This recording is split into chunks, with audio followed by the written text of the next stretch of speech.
Ah, la création. C'est souvent un acte très solitaire, n'est-ce pas? Qu'on écrive, qu'on dessine, qu'on compose, on finit bien souvent seul face à la page blanche. Mais si en fait le remède à cette solitude ne venait pas de l'extérieur, et s'il venait de l'intérieur? C'est exactement ce qu'on va explorer aujourd'hui, la source de réconfort la plus surprenante pour un écrivain. Oui, le parcours de l'écrivain, c'est long et c'est solitaire. Alors, on peut se demander, qu'est-ce qui le fait tenir au fond? Qu'est-ce qui lui apporte le plus grand des réconforts? Et non, ce n'est pas la gloire ni l'argent. Oubliez ça. La réponse, vous allez voir, est bien plus intime. L'écrivain au cœur de notre histoire a eu un compagnon de route pendant très très longtemps. Un compagnon un peu lourd, un peu pesant, la solitude. Pour lui, ce n'était pas juste un petit coup de blues de temps en temps, non.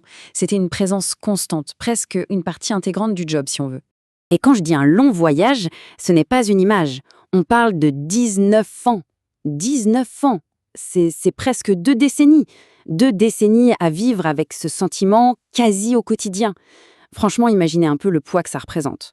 Mais voilà ce qui est vraiment fascinant, c'est que cette solitude, elle n'est pas restée la même tout le temps. Non, elle a changé de visage, elle a évolué, en même temps que l'écrivain lui-même en fait. Alors allons voir d'un peu plus près ces deux visages. Au tout début, pendant les 4 premières années, sa solitude venait d'un truc très précis, ce besoin viscéral d'être reconnu. Vous savez, c'est cette solitude un peu désespérée de celui qui a l'impression de crier dans le vide. On attend juste que quelqu'un entende, que quelqu'un valide et dise « Oui, c'est bien, continue, t'es sur la bonne voie ». Et puis, il y a eu un tournant, après 2011. Là, les projets deviennent plus gros, plus ambitieux, et la solitude, elle, change complètement de nature. Ce n'est plus du tout une question de reconnaissance extérieure. Non, ça devient un combat, avec soi-même, une lutte intérieure contre ce sentiment terrible de ne jamais, jamais être à la hauteur. Et ce tableau, il les résume ça parfaitement. D'un côté, on a le débutant. Sa solitude, elle est tournée vers l'extérieur. La grande question, c'est est-ce que les autres aiment ce que je fais? Et de l'autre, l'écrivain plus aguerri. Là, la solitude, c'est une affaire interne. La question devient est-ce que moi, je suis capable de bien faire? On passe d'un combat contre le monde à un combat contre soi-même. C'est une sacrée évolution. Mais alors, même au fond du trou, même dans les moments les plus sombres de cette solitude, il peut y avoir une petite lueur. Quelque chose d'inattendu. Un genre de petit cadeau. Une étincelle, juste de quoi tenir un jour de plus. Alors forcément, la question qu'on se pose tous, c'est mais d'où elle vient cette force? D'où peut bien venir ce regain d'énergie?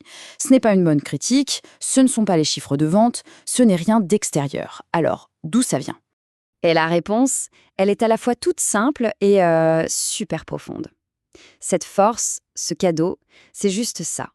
Une seule scène que l'écrivain a lui-même écrite. C'est tout. Un simple passage, un fragment de son propre travail passé. C'est fou, non? C'est une idée, mais tellement puissante quand on y pense. Le réconfort ultime, il ne vient pas du regard des autres. Il vient de ses propres mots. C'est un vrai moment de libération où l'écrivain se reconnecte à ce qu'il a créé et c'est là qu'il trouve le courage de continuer. Essayez d'imaginer la scène, juste un instant. L'auteur est là, il relit un de ses vieux textes et, tout à coup, tout ce poids de la solitude qui est là jour après jour, il s'envole. Juste le temps d'une longue et lente respiration. C'est en instant, c'est fugace, oui, mais c'est assez pour recharger les batteries, assez pour repartir au combat. Et voilà, la boucle est bouclée. Finalement, le plus grand des réconforts dans cette vie si solitaire, c'est ce moment un peu magique, un peu étrange, où l'on se reconnecte à son propre univers. Le seul vrai remède à la solitude de l'écriture, eh bien, c'est l'écriture elle-même. C'est aussi simple et aussi beau que ça. Et ça nous amène à une dernière pensée, une question pour tous les créateurs en fait. Dans tout ce qui a été créé, dans tous ces mots qui ont été écrits, est-ce qu'il n'y a pas une scène, une simple phrase qui a ce pouvoir, le pouvoir d'apaiser, de réconforter et de rappeler pourquoi on s'inflige tout ça? C'est peut-être ça, au fond, la plus grande des récompenses, la trouver dans son propre travail.